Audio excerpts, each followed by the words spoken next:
Well, hey there, Southern Oregon. Welcome back to the Real Estate Show. So happy you could join us again. I'm Alice Lema, your host of the Real Estate Show. I'm a broker here in Southern Oregon with John L. Scott Real Estate. And today we're going to get some sneak peeks into what's coming down the pike with colors, design, materials, all those kind of trendy things that we're all watching online and on those TV shows.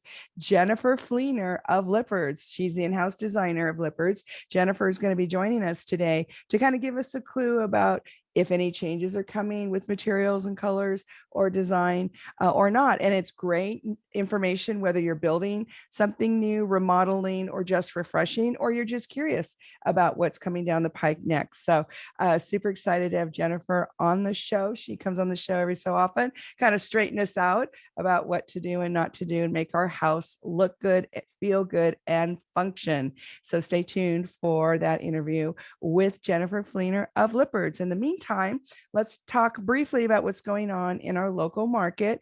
Southern Oregon housing market is still chugging along. We're getting quite a few more listings. In fact, just in the last week in the single family home, in just the residential market in Jackson County, we have 59% more listings than we did this time last year. In Jackson County, last year we had 551 listings. Now we have 877. So 59% increase in Jackson County listings from this time last year. Josephine County has 52% more listings from this time last year. Josephine County last year had 248 listings on the market, and this year Josephine County has 378 listings. So that's a 52% increase in Josephine County of listings on the market from this time last year. But don't let those numbers fool you or scare you. We still have a smidge more buyers than sellers. So listen up, folks. Who knows what's coming down the pike for the rest of the year or next year? If you ever thought about selling, I'm in the camp. Let's do it now. Well, we kind of have our heads around what the market's doing or not doing. But whether you're buying, selling, or investing, that's what's going on in our local market. So we're going to take a quick break with words from our sponsor. We're so grateful to John L. Scott here in Ashland, Medford, Guy Giles of Churchill Mortgage, and our local Rogue Valley Association of Realtors for sponsoring the show. It's why we can bring this to you every week. So stay tuned for our interview with Jennifer Fleener, the in-house designer of Lippert's here locally in Medford. She's a wealth of knowledge. You don't want to miss a word what she has to say. It might be something you were not expecting. So don't touch that dial. We'll be right back. Well, hello, Southern Oregon, and welcome back to the Real Estate Show. So glad you could join us today. I'm Alice Lema. I'm a broker here in beautiful Southern Oregon with John L. Scott Real Estate. And today we're so lucky to have back one of my favorite people, Jennifer Fleener of Lippert. She's a designer. She has amazing taste. She knows all things colors, textures, materials. Welcome back to the show, Jennifer. Thank you. It's good to be back here. Cool. So here we are, kind of middle 2022. We all survived the shutdown and we're all getting ready to fix our houses up again. Can you kind of bring us up to speed what's been happening this year? Yeah, we are making a big shift. For a long time, grays have kind of ruled the day. We just gray. Everything was gray.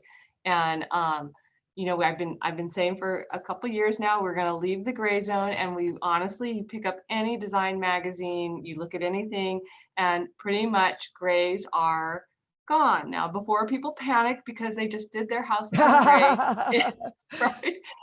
It never just shifts to completely over. It's never going to be that way. It's going to be a gradual shifting. But if you start looking, you're going to see that we are introducing more organic. We're kind of warming it up. We're going more to taupes, and we're going a lot of introduction of darker woods for accents and the blonde woods coming in for the floors, which kind of help transition you away from the gray. So they work with gray, but we're also kind of moving away from that direction and you'll start seeing here in the next few years, the warmer wood tones come back, warmer colors come back. So yeah, it's kind of exciting. We're gonna start seeing a little more color. I think when people had to Yeah, you I think it'll said be you fun, isn't it? predicted that. Yeah, you did. Yeah. You did. So, so we're seeing a lot of white cabinets. Is that going And to shift a little bit out? I think, right now, and it's still really big and really hot, is the black and white trend. So, you probably in the real estate, you see it, you go down the street and it sometimes feels like every other house has been painted like white with the black trim, right? Yep, So that's that's what they the look modern like. farmhouse kind of that Joanna Gaines influence. And that's still black and white is still going to be a very big trend for the next few years, but it's a very definitive color scheme. So it can be somewhat challenging to live with. So what you'll see is they're going to start introducing some softer pastels uh, to kind of soften that landscape or that uh, aesthetic. So you like right now you see a lot of like the corals and the blushes coming in. You'll start to see lavender. Lavender is going to be a big color in the next couple of years. So you'll start to see those softer colors kind of come in. They'll still work with the black and white, so they don't detract from it like a bright hot redwood or a bright yellow or something like that. But they just kind of soften that interior a little bit. So you'll Yeah, start because seeing some the more of black that. and white is pretty, like you said, definitive. And actually a little bit limiting, right? So yeah, but the white cabinets are still going to be big. We're going to start moving away from shaker cabinets to more of the plain face or traditional. So Really? yeah, Oh my yeah. gosh. So the more flat surfaced cabinets will start coming back in. But yeah, we'll be moving a little bit away from the shaker. So Wow. So that's a game changer because that's really what everybody's used to seeing. right. But that's why people they get used to it and they start to go, I want something different. I want the next thing, right? People Hmm. always think it's marketers that change things up, but honestly, we get tired of seeing the same thing over and over. We want to see something different and something new and go, oh, that's really cool. So, but Hmm.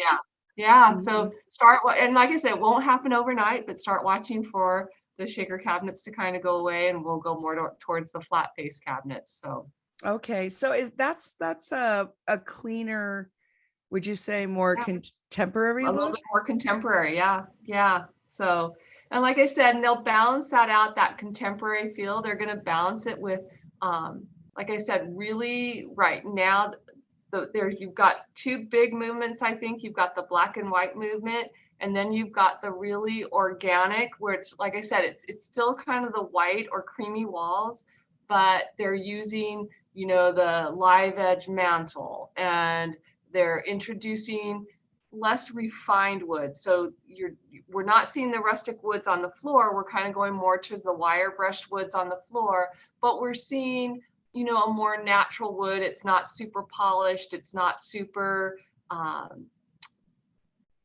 not super glossy. It's just kind of a more matte, natural finish. It's not Hmm. super rustic either. It doesn't look like you just pulled it out of the forest and hung it on the wall, right? So, but yeah, that's what. So we'll see a lot of that too. Well, I think that would appeal to more people anyway, because if you go too rustic, then it's like you said, it's kind of limiting. Yeah, and the maintenance. I mean, it just even from a practical standpoint, if you have something that's super rustic, um, the maintenance on it, it's just not realistic. It's going to collect spider webs, and they're not going to be cleaned out. It's true. You don't think of that, but it's true. How funny. Oh my gosh. Well, I want to loop back around when you were talking about the pastels and the rose, because I just saw that for the first time like 2 weeks ago and it caught me by surprise.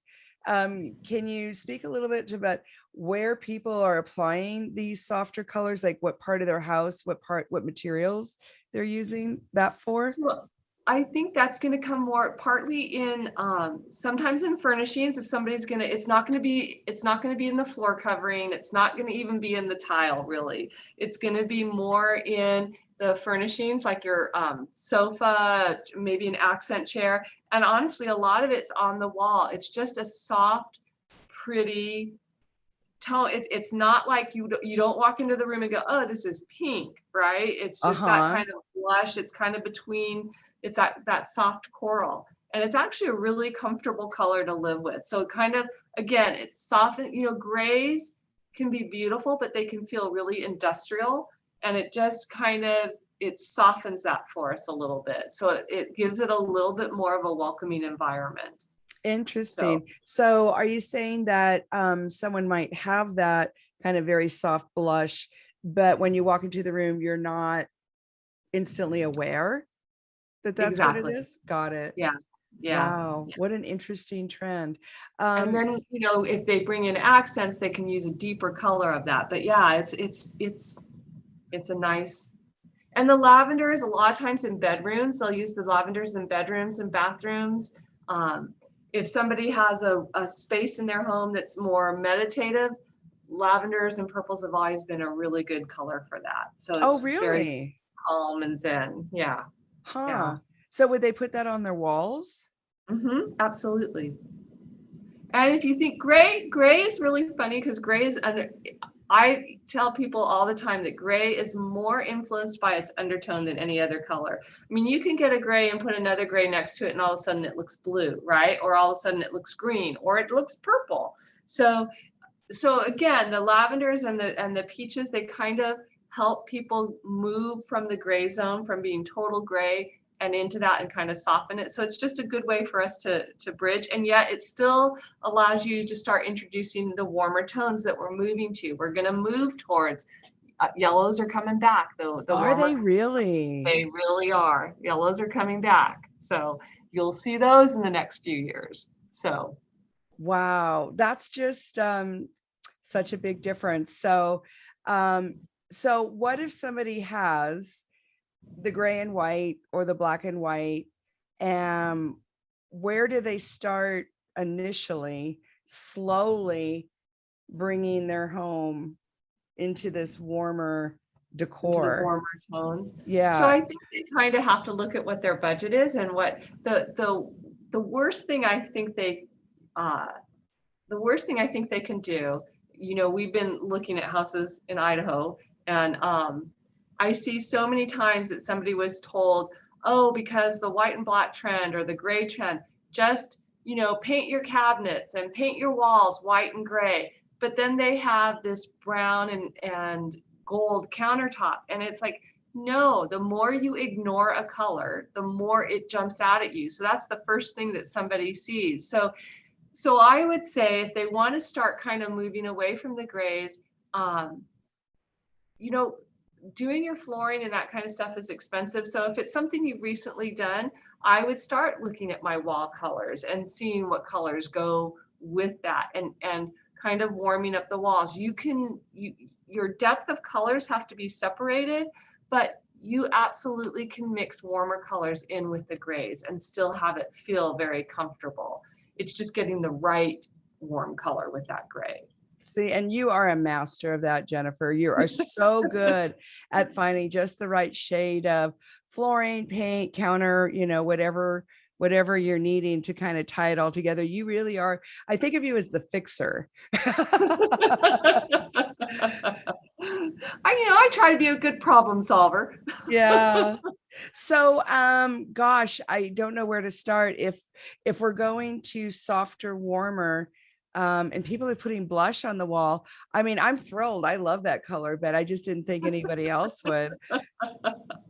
It's funny because way back in the day when mauves and blues were all the rage. Oh, that was the 80s. Remember? Oh, yeah, the I 80s, do. 80s, early 90s. And I did an office and I had the walls done in mauve. And the funny thing is I had more men walk into that office and love that color. Really? We think of it as a feminine color, but it really is just a nice, calming. It's a very soothing, comfortable color. So yeah. Yeah. Well, and if it's light enough, it almost looks like a white or a cream, quite frankly. Exactly. Yeah, Yeah, which is exactly. not a bad thing. So, and I have seen some homes done with the warmer, kind of mid browns, tans, sand Yeah, on the floors, and then white and gray, and it actually looked beautiful. right. Yeah. It's a nice color combination. And like I said, it just brings a little, I think it brings a little earthiness to the gray. So that, I mean, gray itself can be a really nice natural, but it just brings a little earthiness to it. So it just doesn't feel quite as cold. You Mm-hmm. know, when we're in winter days, when it's cold and dreary outside and your environment inside is the same, a lot of times we just need to kind of cozy it up a little bit. So introducing those colors helps cozy that up. Wow. Well, this will be really fun, to keep talking about, because uh, the homes have just been on a track, with these Yeah. cool undertones. So yeah, so we're talking to Jennifer Fleener of Lippert. She's the designer there, and we're talking about the color changes, the palette changes. We're gonna have to dive into what that does to your countertops and materials, aren't we? Yep, absolutely. So Jennifer Fleener with Lippert's. We're going to be back in a couple minutes after a quick word from our sponsors. We're brought to you by John L. Scott, Ashland and Medford, Guy Giles, Churchill Mortgage, and the Rogue Valley Association Realtors. We'll be right back. Well, hey, everybody. We're back here with the Real Estate Show. Alice Lema, broker John L. Scott here in Southern Oregon, speaking with Jennifer Fleener of Lippert. She's the design person there, and she's bringing us up to speed on some pretty heavy duty changes coming down the pike with home decor, materials, and color palettes. Jennifer, thank you again so much for coming back. Yeah, absolutely. It's my pleasure. So, in the last segment, you were dropping the bomb that the grays and whites, the black and whites were kind of inching their way out and making room for some warmer undertones. Yeah, and keep in mind, I said the black and whites are going to stay around for a few years. So that trend is still going pretty strong, but the grays are definitely starting to wane. And we're Mm-hmm. introducing some pastels, and actually they're even going to introduce a couple other colors like green. Green is like, remember the kind of forest emerald green. That color is going to be coming back in too. So just, yeah, we're those of us that are old enough, we're going to start seeing some things that we've seen before, just like in fashion. So So before the break, I was commenting about materials for counters. Well, I was talking about counters, but what I was meaning was materials. So what's going to be happening with that?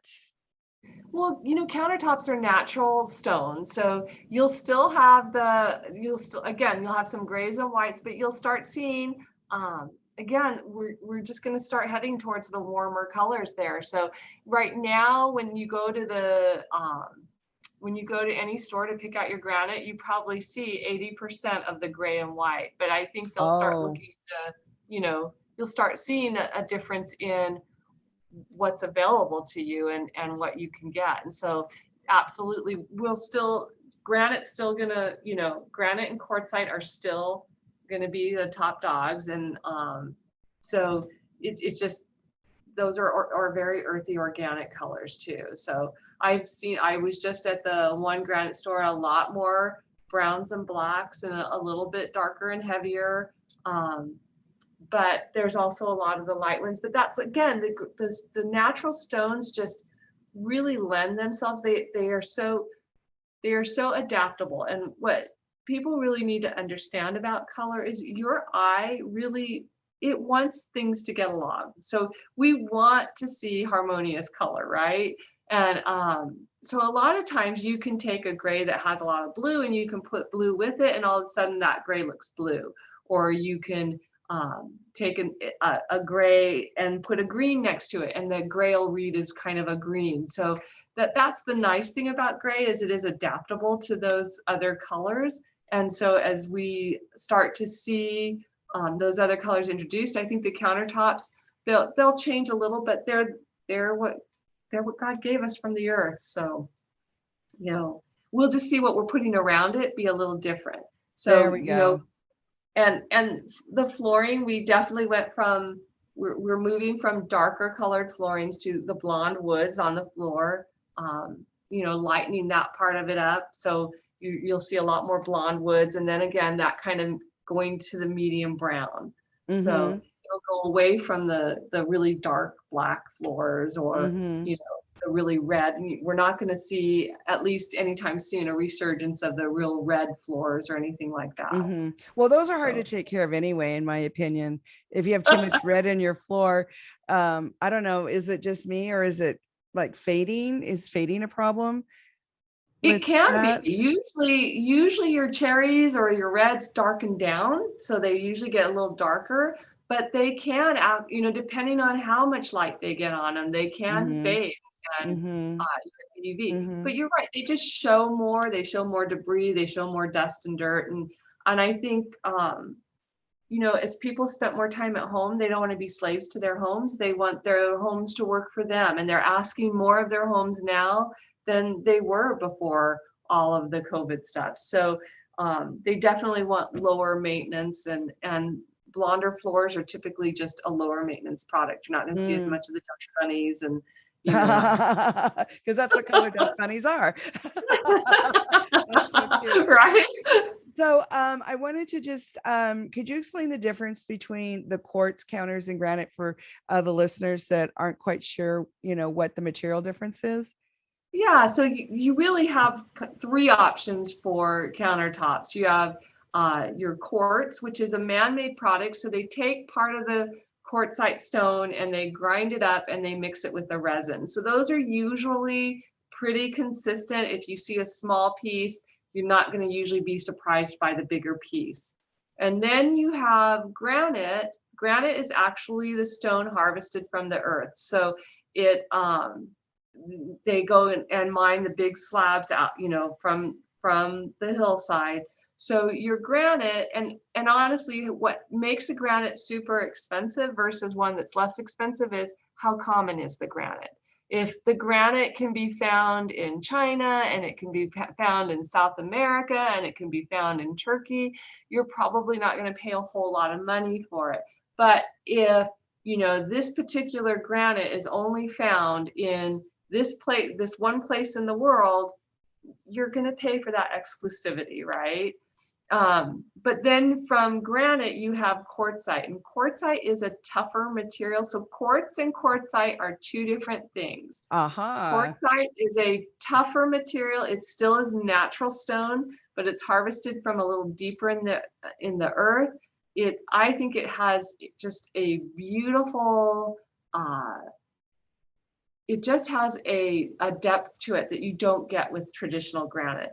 But it costs more from a standpoint of the slab itself, and also from a fabrication standpoint. It's a harder product it's harder, so it takes more time to fabricate, and so it costs a little more money. But it's definitely, for somebody that's had quartzite and they love it, it's definitely a beautiful product. And what colors does it come in? It all kinds of colors. You can get it in rust and black. You can get it like Perla Venata is kind of a soft taupey color. It can come in a soft sagey green color. So again, lots of different colors. So well, and I remember one time you were suggesting that if somebody was redoing their whole room or their whole house, that now, correct me if I got it wrong, but start with the floor color first. I would start with the granite first. Start with the granite first. So I remembered it wrong. I'm sorry. Yeah. Okay. So let's talk about, if you're going to redo your thing, the order to do it in. So if you're going to redo something, you want to start with, I say start from what is probably your most limiting product. So honestly, that makes sense. With granite, there's fewer options in that probably than any other product that you're going to look at. Plus, it's kind of the center of the home, right? The kitchen's kind of the center of the home. So you don't want to pick out your flooring and then pick out your wall color and pick out your tile and then go, ooh, now I have to match the granite, because you Oh, might back yeah. yourself up against a wall. Where if you start with the granite, you have a lot more options for flooring and for tile and that kind of stuff. Plus, from a design standpoint, if you pick a granite and it's got a lot of movement, it's got a lot of waves, or it's got some, lot going on, we don't want to pick a really busy floor, because then that's just going to cause visual confusion and it's going to feel messy and busy no matter what. So if we pick a granite that has a lot of movement to it, then we want to make sure that we pick a tile or a wood floor that has a little bit less movement to it. So it just, yeah. So I say start with your granite and then we build out from there. Oh, I'm so glad I asked you that question. I remembered it wrong, completely wrong. Yeah. So, well, I'm kind of happy to hear about these warmer trends. I love the whites and the grays and the blacks and whites, but it is a little bit cold. And here in Southern Oregon during the winter, it's just nice to see a little bit of warmth creeping back into people's designs. And I think it's also a little bit more limiting. Again, it's just when you have the warmer colors, it's easier to introduce, more color to it. So it's not such a definitive color scheme. And that just, I'm a little bit eclectic myself. So my personal style, I like a little bit of color in there. Mm-hmm. Oh, I bet. So, so if you're starting your color choices and you start with your counters, what do you suggest next? So next we need, and again, even before the flooring, I'm going to say figure out what you want to do for cabinetry.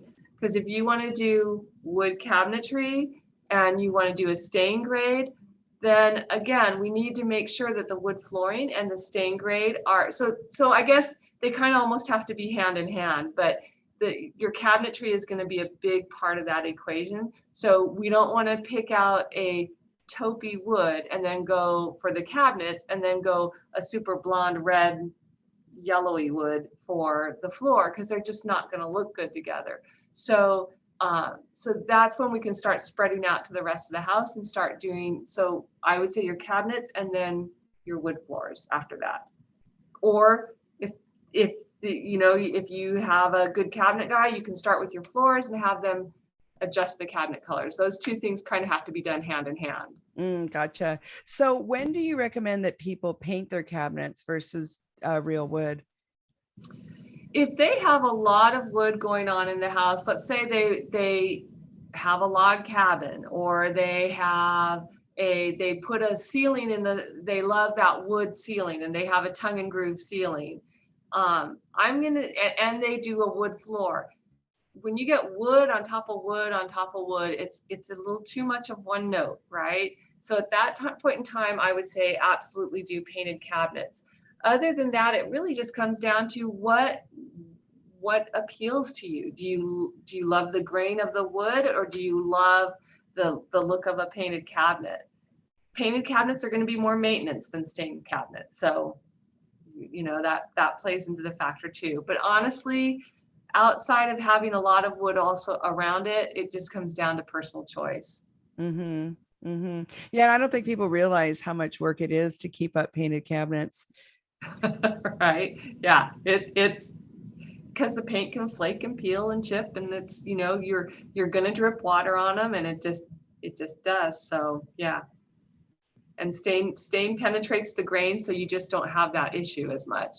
Mm-hmm. Mm-hmm. So that's great tips. And also we could just call you and have you do it all, because then it's going to look good, it's going to last, it's not going to be a problem. So earlier you had mentioned that the cabinet door styles were changing to something sleeker. Is that because we're just going to a more urban look in general? I think it's different. And I think, again, it comes down to maintenance. I think it comes down to, it's easier. I think as people have been at home and they realize, okay, I need to maintain this, it's easier. So you're saying they don't want to dust their cabinets anymore? I'm saying when their kids spill something and they don't want to have to clean it out, and they can just wipe it down. Yep. You have a smooth face. It's brilliant on many levels. So we're talking with Jennifer Fleener, the designer at Lippert's, carpet, floors. You guys have everything. We do. We do countertops, tile. So. Well, we've got a quick break coming up. So don't touch that dial. We'll be right back with more good advice from Jennifer Fleener. Well, welcome back to the Real Estate Show, folks. Alice Lema here, broker John L. Scott, and having a great informative conversation with Jennifer Fleener of Lippert's here locally in Medford. And during the break, we were starting to talk a little bit about flooring and some of the ugly stuff you like to bring to the show. So let's talk about the uglies, Jennifer. Okay. Talk about your pet peeves. One of my pet peeves, because I feel it's one of the fastest growing product categories, I feel it's being way oversold and overpromised, is vinyl plank flooring. So you see it all day long on HGTV, on DIY networks. But the reality of it is you need to be careful, because they'll tell you the product itself is 100% waterproof. That is in fact very, very true.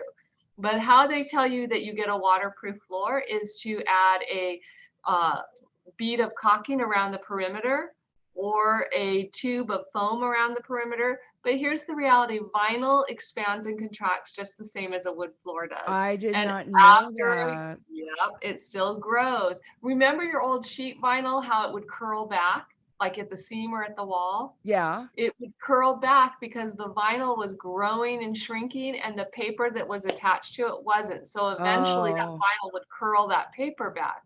So vinyl still expands and contracts.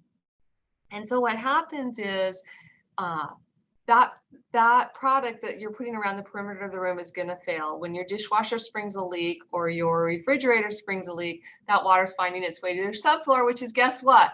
Wood, right? Yeah. So, and the one thing that they love to tell you and that they leave out is they'll say, well, it's got a 20 mil wear layer. Well, a 20 mil wear layer of what? Because 20 mils of tissue paper is still tissue paper. So I love talking to you. That's great.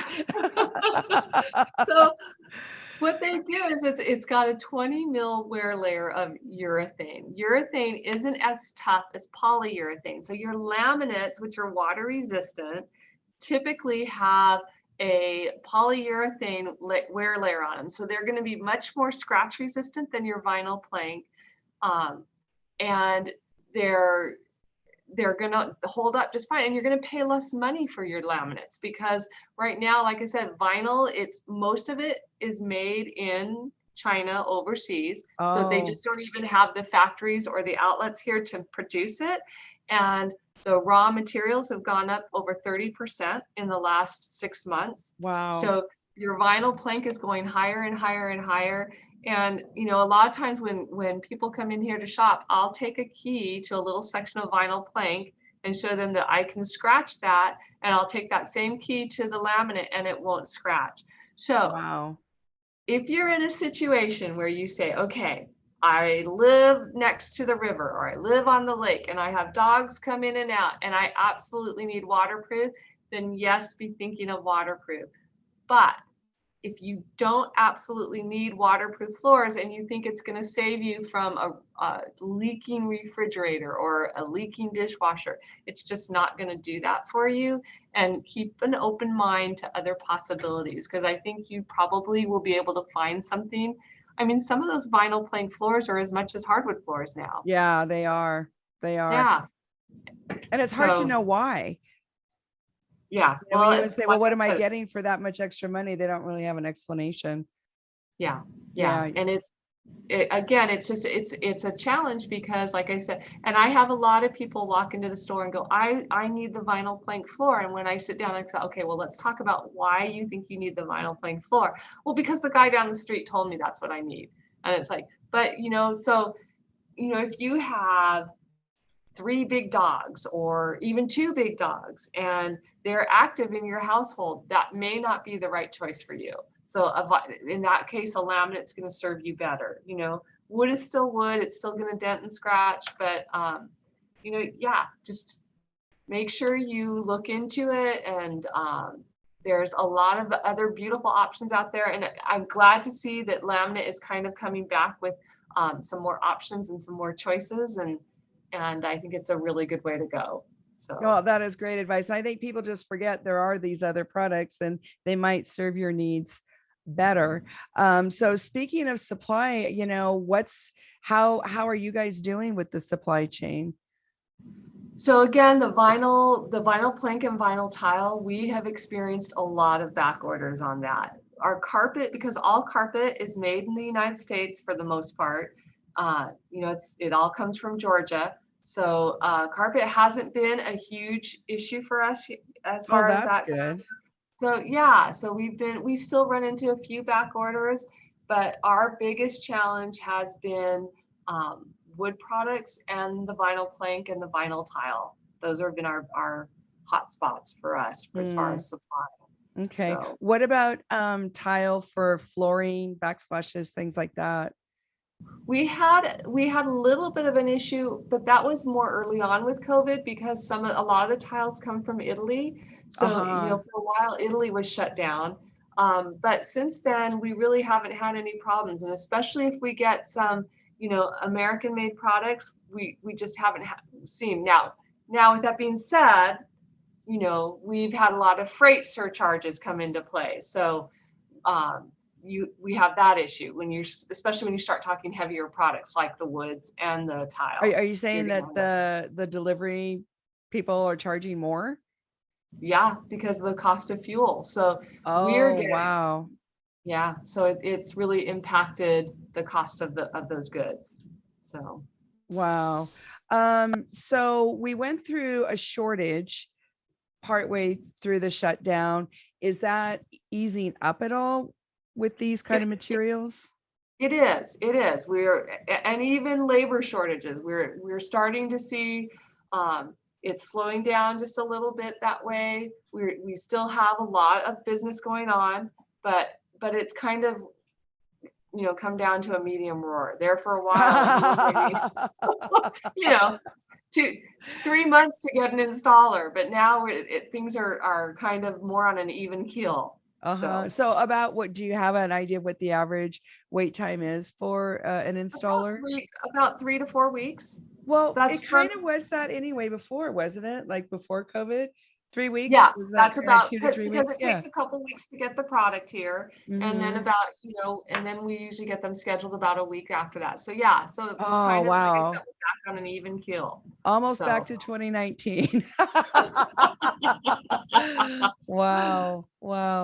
So labor shortage, firework, is the firework kind of wrapping up from the Alameda fire? Do you think people are kind of done?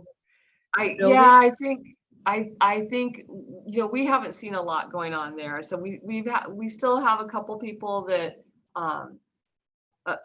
that we've dealt with that have lost their homes, but I think most of that's kind of been wrapping up. I mean, they're building the